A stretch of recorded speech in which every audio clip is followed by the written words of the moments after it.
So welcome everybody to the Theodore Roosevelt Birthplace, National Historic Site in New York City. Theodore Roosevelt, as you may know, was the only president to be born on the island of Manhattan. Now, he lives in what we refer to as the Birthplace on 20th Street for 14 years. He's born in 1858, and the family moves in 1872 further uptown. What you're looking at now is the visitor center. But at one time, this was where the servants worked. This is where they made repairs, where they brought the groceries, and where they did some food prep. You cannot see the kitchen, which is to the right, but this whole level, which is referred to as the garden level, would have been the servants' area of work. Not where they lived and slept, but where they worked. Now it's the visitor center. I'm sure many of you have been to national parks and to museums. You know what a visitor center is. In a national park, there are usually rangers behind the counter. You can buy books and buy souvenirs, and it's usually where tours start. But we're going to start digitally today on the first floor. In fact, if you were a visitor here to the Roosevelt House, you would have come in the front door, and you would have probably been greeted by a servant. The Roosevelts were very wealthy. Theodore Roosevelt's grandfather made a killing in real estate and banking, and they're able to afford this home, which is referred to as a brownstone because the outside is faced in brown. In case you're wondering, this piece of furniture here is called a hall tree. Anybody want to take a guess what a hall tree might be used for? We have some chat saying shoes, coats. Yes, exactly. Thank you. Yeah, if you were a visitor here, you would have probably taken off some outer garments. Now, I don't ask too many hard questions, but let me ask you this. You see this tray? What do you think that tray was used for? And don't be afraid of being wrong. It's always fun to take guesses. Anybody want to take a wild guess? Somebody guessed keys. Okay, that's a good guess. What else could it be used for? Now, I did say it's a hard question, so you might have to think outside the box. Jewelry. But yeah, we have something in my house to drop the keys in, so that's a very logical answer. But there would be times when the Roosevelts were not home, and you might have dropped in. So what do you think you would leave in that little tray?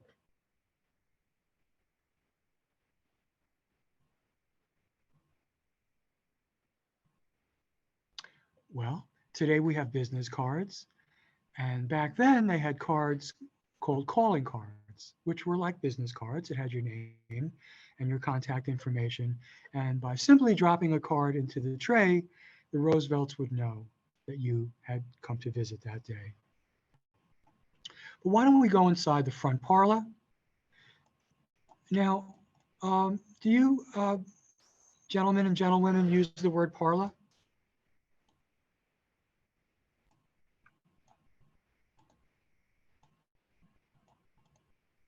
Lots of no's in the chat. Yeah, we don't use the word parlor either, where I'm from. But now that you see what's in the parlor, the chairs, the couches, the wax fruit, the piano, what do you think the parlor was used for? Entertaining, says the chat. Yeah, exactly. It was used for entertaining company, guests, whether it be family, whether it be friends, whether it be a party, or whether it be business. Now, excuse me, I know some of you know what kind of business could be conducted by the Roosevelts in this room. Has anybody an idea what Theodore Roosevelt's father, Theodore Roosevelt Sr., might have engaged in?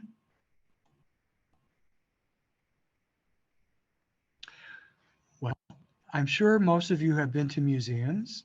You've been to art museums, you've been to natural history museums.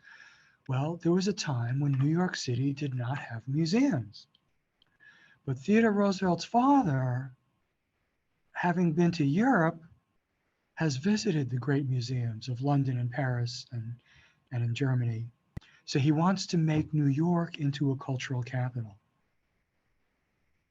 So he is a founding member of the Museum of Natural History, for example, and the Metropolitan Museum of Art.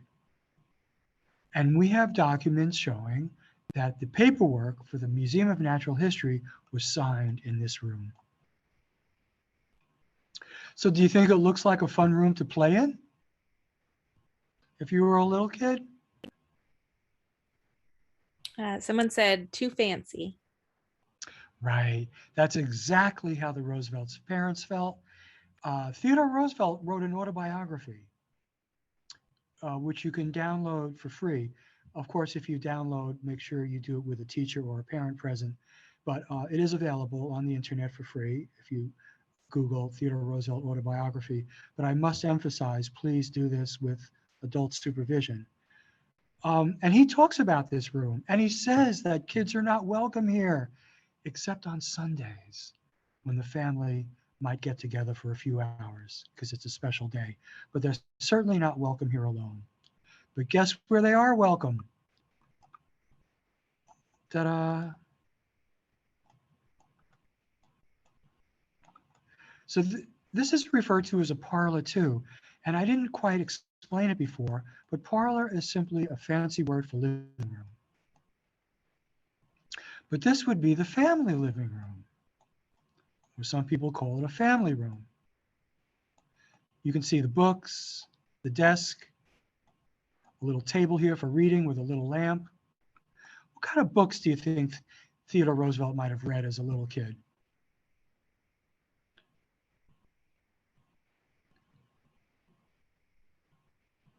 Anybody want to take a wild guess? Galileo says history, war. Yes, exactly. Yes, he loved history. He loved studying war. In fact, he wrote a book on the War of 1812 that they still use at the Annapolis Naval Academy. He loved books on nature. Back then, he had big picture books with pictures of wild animals. And he loved adventure stories. He loved stories about the West, about pirates, and about traveling, exotic tales. Can anybody connect this early reading with his later life? If I were to tell you that he loved books on nature, is there anything he does later in life that he's famous for related to nature? Birchwood says the national parks. Nobody wants to take a guess? The national parks. Yes, yes. He's instrumental in setting aside land, 230 million acres. Now, they're not exactly called the national parks back then. Some of them are national monuments, some of them are bird sanctuaries, but eventually they'll all be collected under the National Park Service. So yes, he is instrumental in getting the national parks off the ground. I did want to mention something about the furniture. I neglected to say that most of the furniture we've been looking at is original to the house, including this black upholstered furniture, the couch and chairs, which were filled with horsehair. We don't really use horsehair too much anymore, to my knowledge. How do you think horsehair feels in an upholstered piece of furniture? Anybody want to take a wild guess? The Lakewood says itchy. Think it would be comfortable? Uncomfortable? Well, Teedie says it's uncomfortable. He says the horsehair pops up through the fabric and scratches him. So his parents get him this red chair here, which if you look it up, you'll see is a photograph of him standing next to it. Look at these two obelisks. these two columns, those are souvenirs from Egypt. You know, the family's so wealthy, they could tour Europe twice. He sails down the Nile. He visits what was called the Holy Land back then. And they bring back these souvenirs. This is a souvenir too from Italy, but we don't know much about it. But you can see it looks like it's something from Greek or Roman mythology. Someone asked, are the souvenirs original or are they recreated? The souvenirs are original. So that would include this Roman or Greek mythological figure, the two obelisks, and I might want to come back to the front parlor and point out that the clock, oh, it's not letting me, but the clock on the mantelpiece is original, as are the smaller pieces of furniture here. The wax fruit, believe it or not, oops, does that quite a bit. I don't know how you feel about waxed fruit, but it's just not letting me get close. I should learn my lesson. I can't get closer, so I do apologize. But wax fruit was very popular back then, and wax flowers. But yeah, these are original. The wallpaper, the carpets, the chandeliers have all been replaced. In fact, one thing I want to emphasize is that even though we call this the birthplace, the original birthplace was torn down in the early 20th century, and Theodore Roosevelt's sisters created the Women's Theodore Roosevelt Memorial Association, and they're the ones who raised money to reconstruct the birthplace. So you're actually looking at a reconstruction, but most of the furnishings are original, simply because they were so well made, they were just passed on through the family, and then the family was able to collect them. Do we have any questions at this point about the rooms we've just looked at? The front parlor, the middle parlor. So let's take a look at the dining room.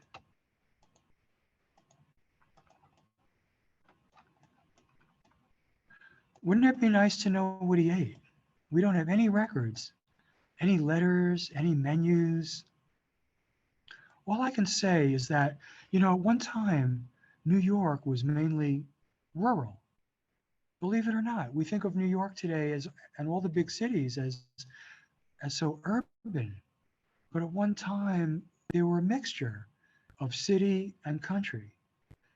And when New York was partially rural, people could get lots of fresh vegetables and fruits from Upper Manhattan, cattle, beef, pigs, you name it.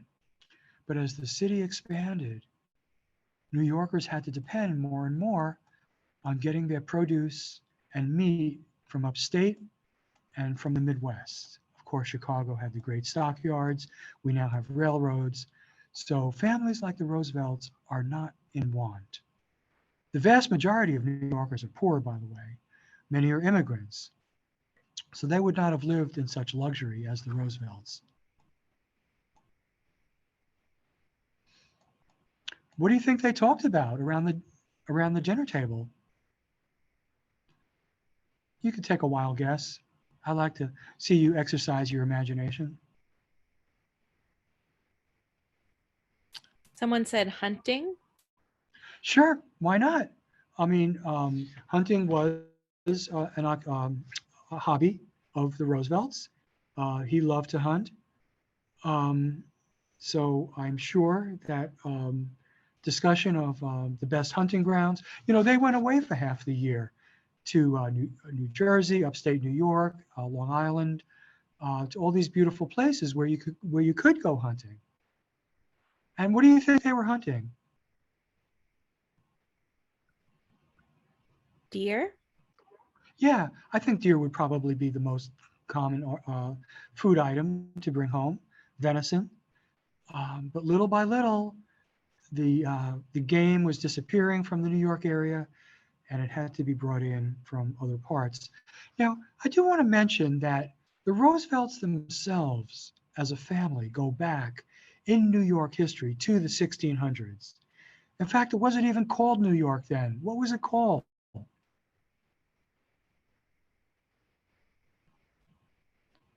New Amsterdam. But his mom's side is different. They're from Roswell, Georgia. She's from a plantation. What is a plantation? Lakewood says a farm. Yes, a plantation is a farm.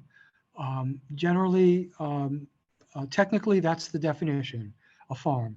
But in our historical imagination, we often think of it as a large farm in the South that may have employed large numbers of enslaved people. So we do see that in the Roosevelt family, there's a huge contrast between his mother's side from the South, from a plantation, and his father's side, which is from the North. Now we're talking about the 1860s. So what is the big event that's happening in the 1860s?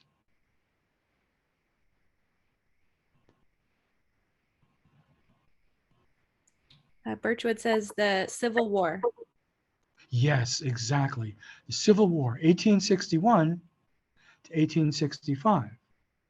Now, Theodore Roosevelt was born in 1858. So he would have only been about 3 years old when the war started.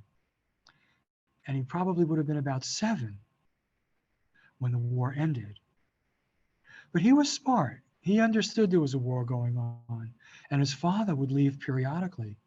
Does anybody know where his father used to go during the war? He didn't fight. He didn't become a soldier.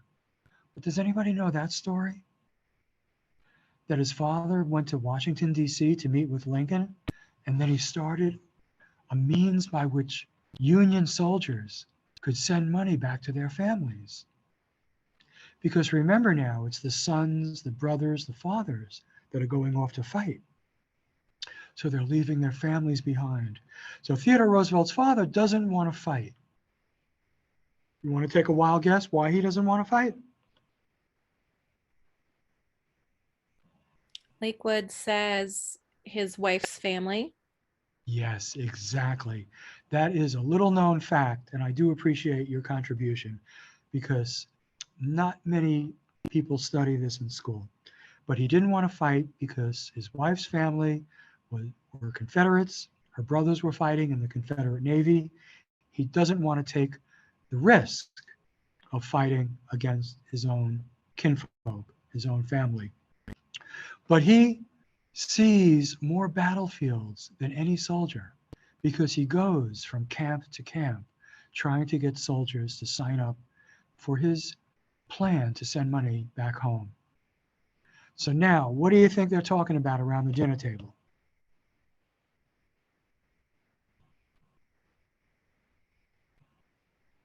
Lakewood says the war. Any takers? The war and its outcome.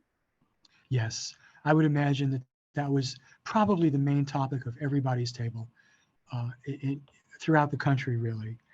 The war really was a huge factor in everybody's life. Industry in New York changed. It had to be geared to the war, to making uniforms and supplies.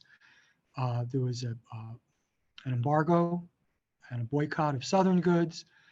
So the whole country was really turned upside down, not just the places where the battles were being fought, but also the big cities of the North where the manufacturing took place and the recruits came from. Any questions at this point or comments? Anything you'd like to volunteer? Anything you see that's interesting to you? Always point out similarities or differences. What do you think of the Roosevelt's air conditioner?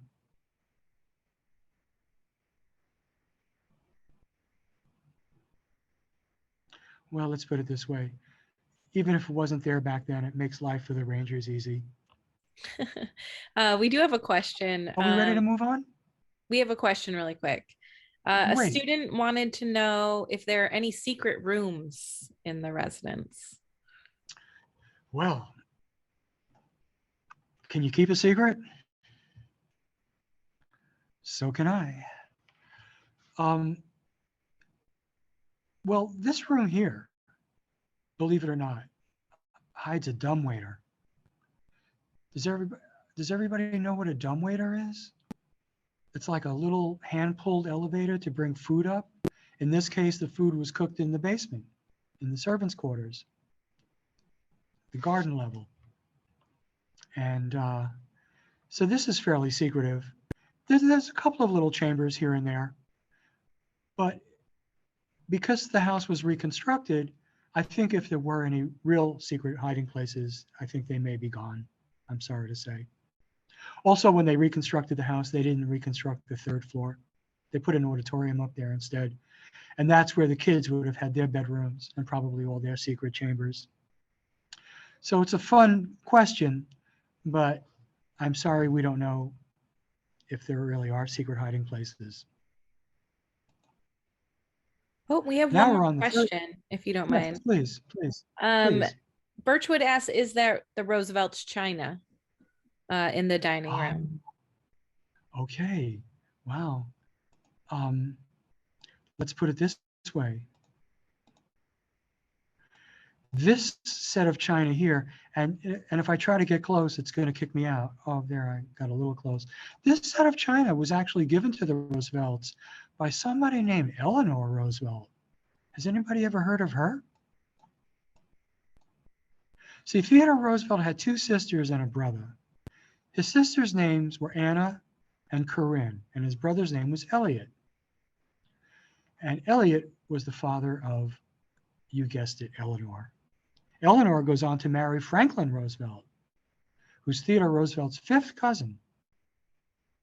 So Eleanor's his niece, and she gives him this set of china. She gives the house the set of china when it opens in 1923. This is a different story, and unfortunately, I can't get close to it. Nah, it bumped me right out. Let's see if I can get back there.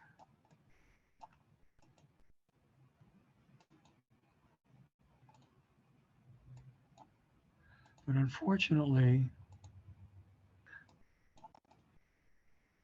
this is a lot of effort to get to something that you're not going to be able to see too well.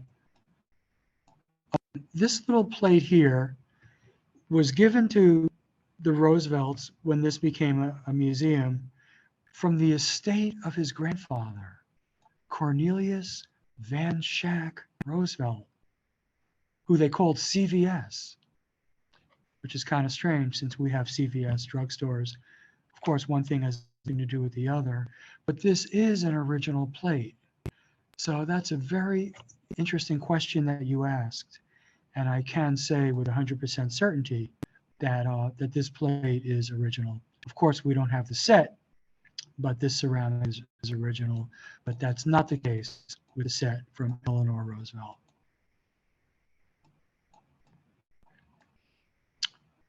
Now I'd like to take you upstairs to the master bedroom.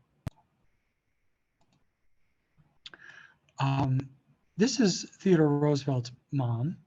We talked about her. Whoops. I guess it's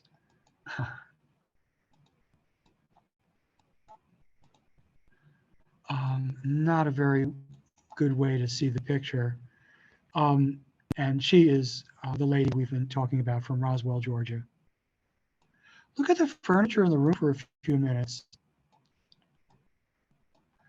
This was very expensive. It's a set. It was created by a very famous furniture maker named the Marcotte Company. Of course, these are not names that are familiar to us today, but back then it would have cost thousands of dollars in today's money. You can see it's a matching set. All the kids are born here, by the way. Do you remember their names? Anna, Theodore, Elliot, and Corinne.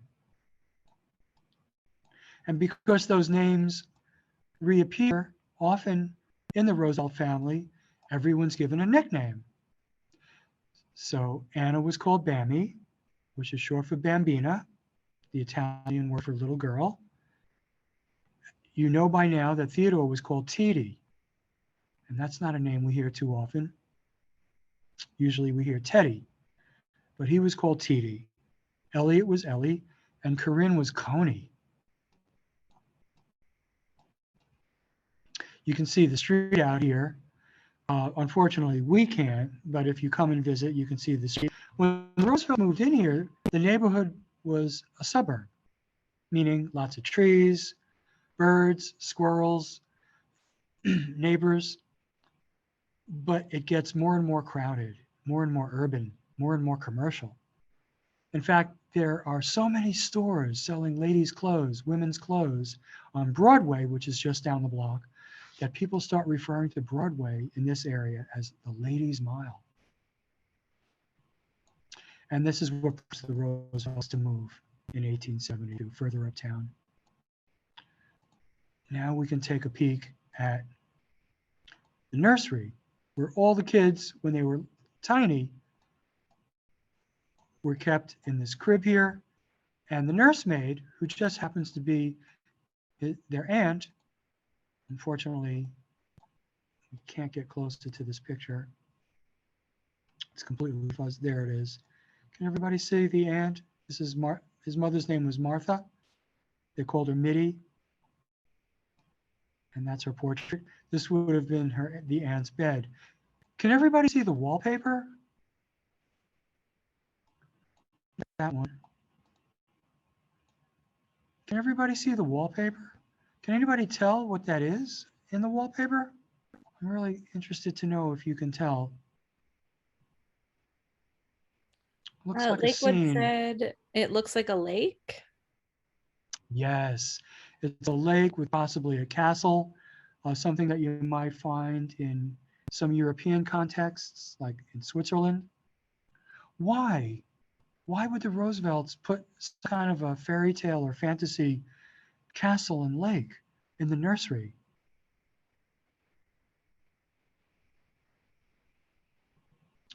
Lakewood, I'm depending on you.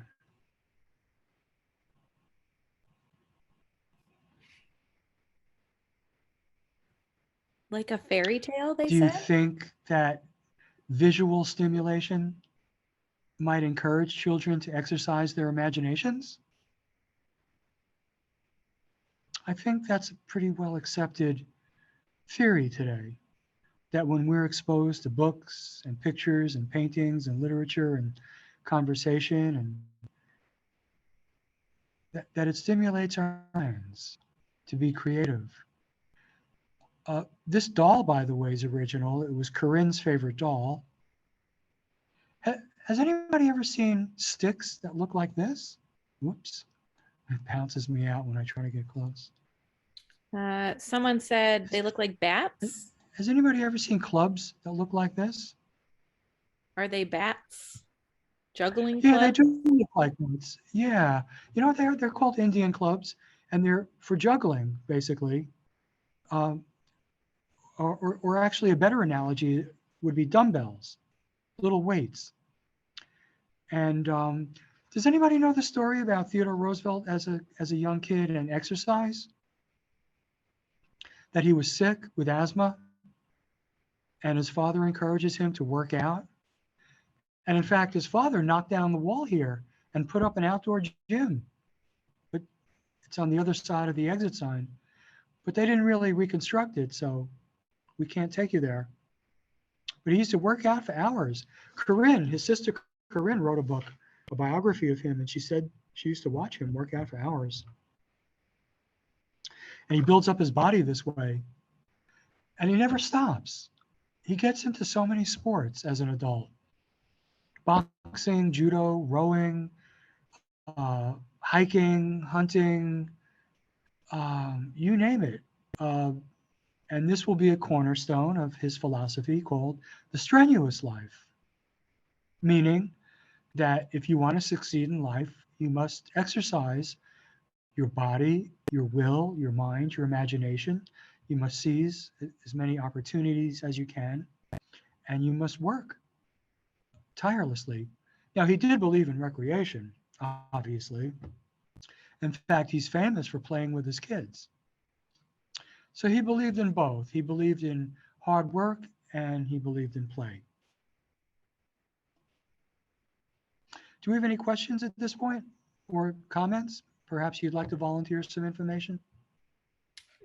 Lakewood asked if they had pets because they know that as a president, Theodore Roosevelt had a lot of pets. Did he have pets growing up?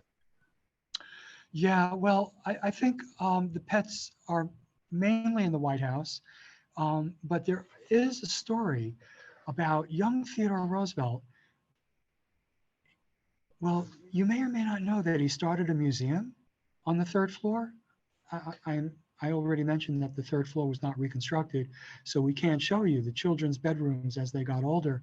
But he used to collect animals. He used to collect mice and snakes, and he used to keep them in his pockets.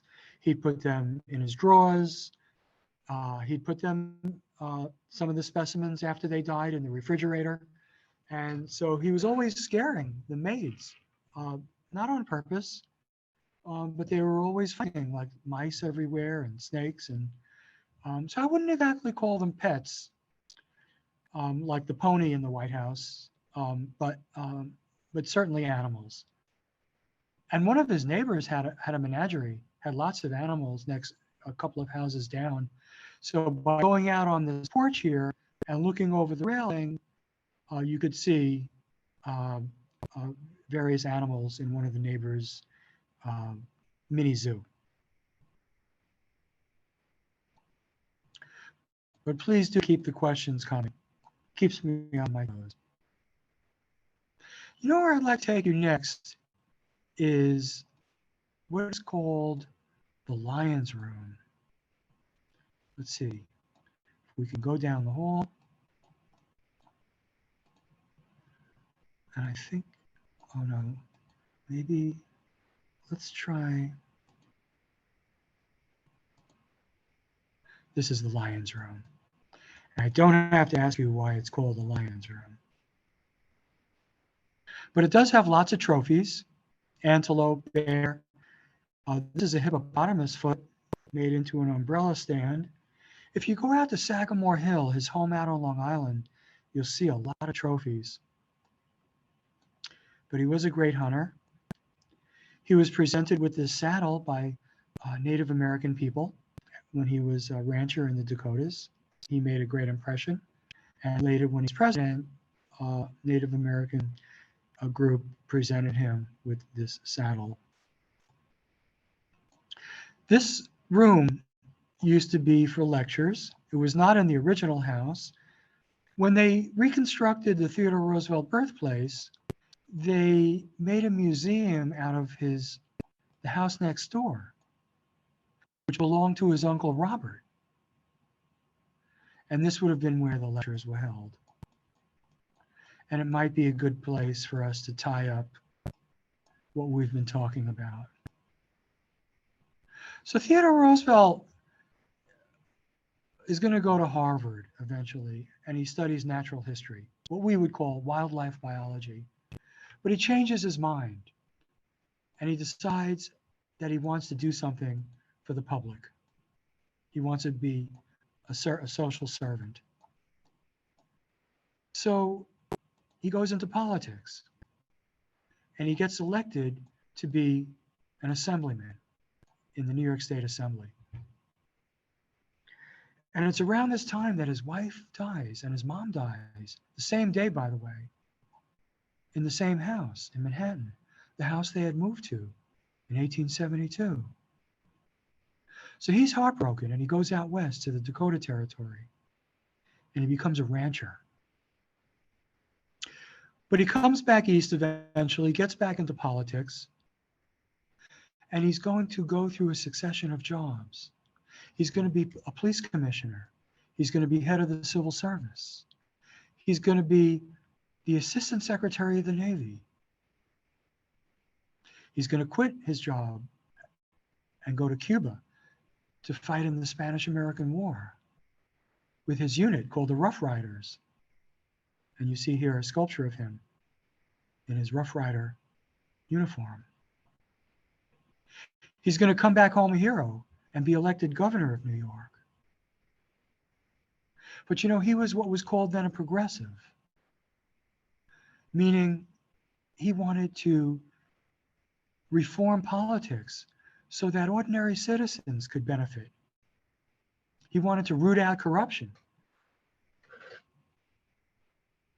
And so New York, being very corrupt back then, was not happy with him as governor. So they beg him to take the vice presidency nomination under McKinley, who's running again. And he wins. And when McKinley's assassinated, Theodore Roosevelt becomes president in 1901. And then he runs again in 1905. So he's president for almost 2 terms. And decides not to run again, because back then you could run as much as you wanted. But then he doesn't like the politics of Taft, William Taft, whom he promoted, by the way. He supported Taft, but he doesn't feel Taft is progressive enough. So he runs again in 1912, but he loses. Shortly after that, he's going to go to Africa. He's going to go to South America.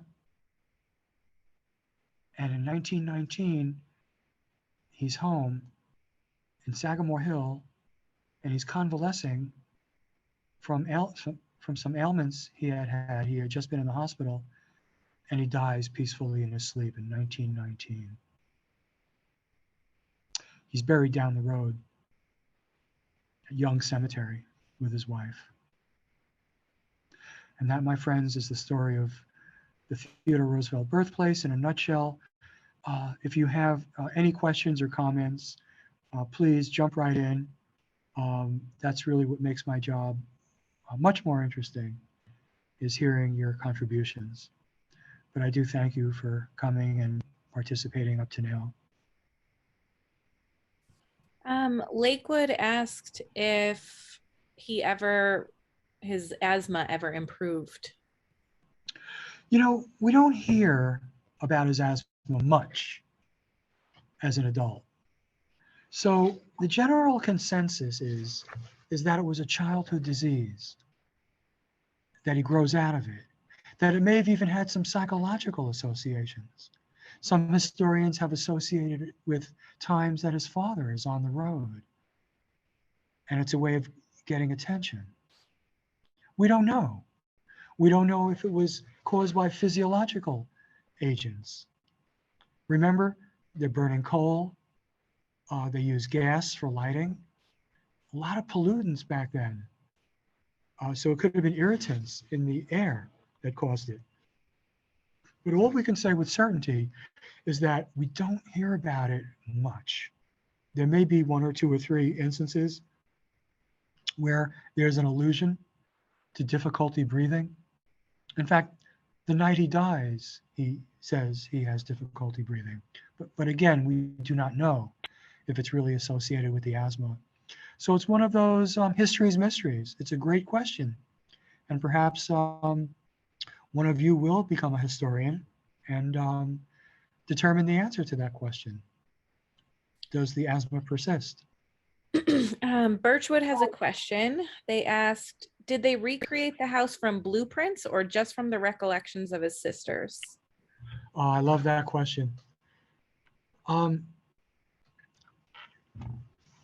The birthplace was torn. You know, he was actually offered the birthplace back. The family lives in it till the late 19th century. Then they rent it for commercial purposes. Then they sell it. Before he dies, he was offered to buy it back. And he says, what do I need it for? He goes, I'm out of the city. I have beautiful Sagamore Hill. So eventually it's altered and torn down.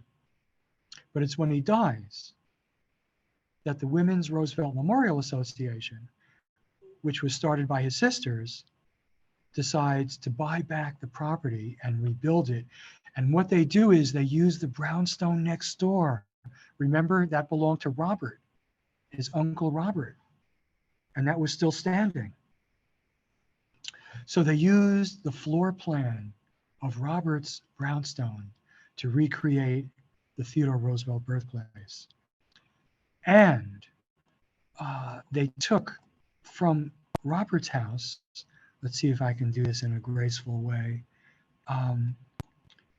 This is his grandmother, by the way, on his father's side. She was a Quaker from Pennsylvania. I want to take you in here because I wanted to show you that the fireplaces, the chandeliers, the medallions. The medallion is the piece of hardware that the chandelier is connected to on the ceiling. All these things are from Robert's house.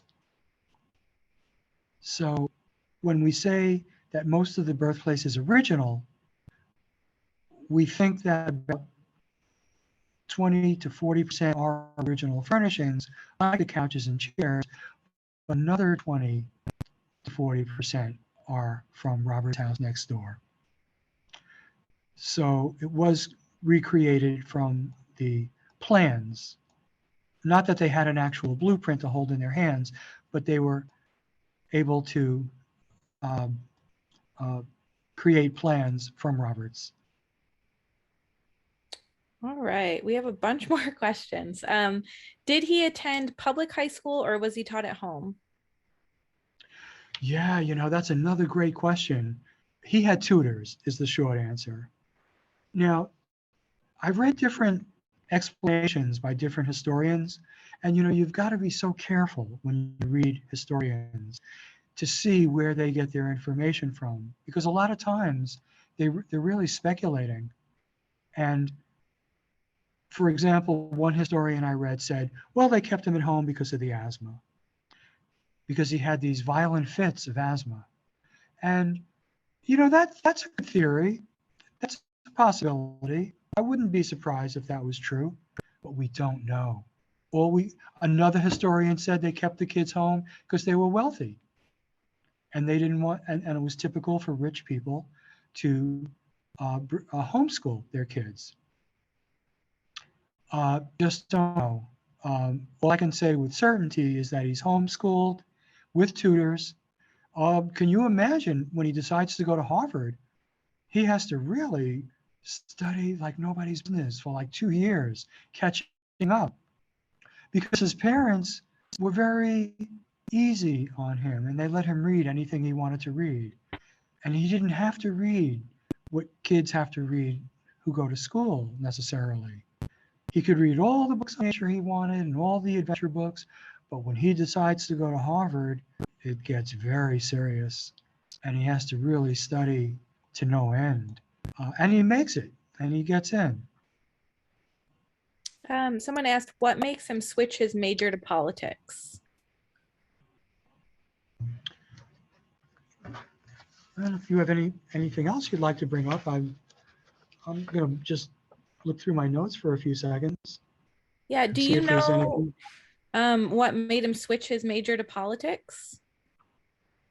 That's another question that the historians have different answers to, and you've got to be very careful, because when you first start reading, like the most famous books on the subject, like Mornings on Horseback by McCullough, you get the impression that Theodore Roosevelt doesn't like the fact that biology is now becoming very theoretical, and that he prefers to be in the field making observations and doing field work, but it's becoming less of a field work occupation and more of a laboratory occupation. And the more you read, though, the more it becomes clear that he has a real desire, a real need to perform public service. Now, this is very unusual for someone of his class. Very rarely do people of the upper economic classes go into politics during this time period. One of his uncles is an exception, by the way. But he is raised in a household where his father not only creates the great museums of New York, but he is a supporter of the Children's Aid Society, of a homeless shelter for newspaper boys, of an orphan train to get poor immigrant children who are homeless to farms in the Midwest. So he grows up very much in an atmosphere of giving and charity. In fact, there's a theory that his father sent him to Harvard because Boston, which is nearby, was the center of charity back then. You know, people wonder how could this family that is really comprised of New Yorkers that go all the way back to the 1600s, why didn't he go to Columbia or another New York college? So it's McCullough who writes Mornings on Horseback that says, well, his father probably wanted to send him to a place where his social conscience would really be exercised and that he could learn how to give back. It seems that this is a huge thrust in the Roosevelt family, giving back. They recognize they're wealthy, they recognize they're privileged, but they spend their lives pretty much giving back to society. So it's a hard question to answer, why he made the switch. I like to focus on the fact that he wanted to give back to society, but we can't discount the fact that he's getting a little turned off by the fact that wildlife biology is now a laboratory pursuit as opposed to field work and observations. All right. Well, I just want to take a minute to thank everybody for coming. I'm sure. Thank you so much for attending. We appreciate it. And then Jesse, just thank you so much for your time today and your presentation. We really appreciate all the information you shared with us. Right. Oh, my pleasure. And let me emphasize just one last thing in parting. If you want information about the national parks and the National Historic Sites, always go to the official website with your parents or your teacher or your guardians, because we are talking about internet websites. But always go to the official. Google may be a very worthwhile search engine, but I've seen them get it wrong. I've seen them, for example, talk about our hours, and they're wrong. So go to the official website, and if you want to communicate with us, you can communicate with us through the official website or through our Facebook page. We love to hear from you. And I want to thank you, and thank you for all your questions. Have a great day. All right. Have a great day, everyone. Thank you again. Bye-bye.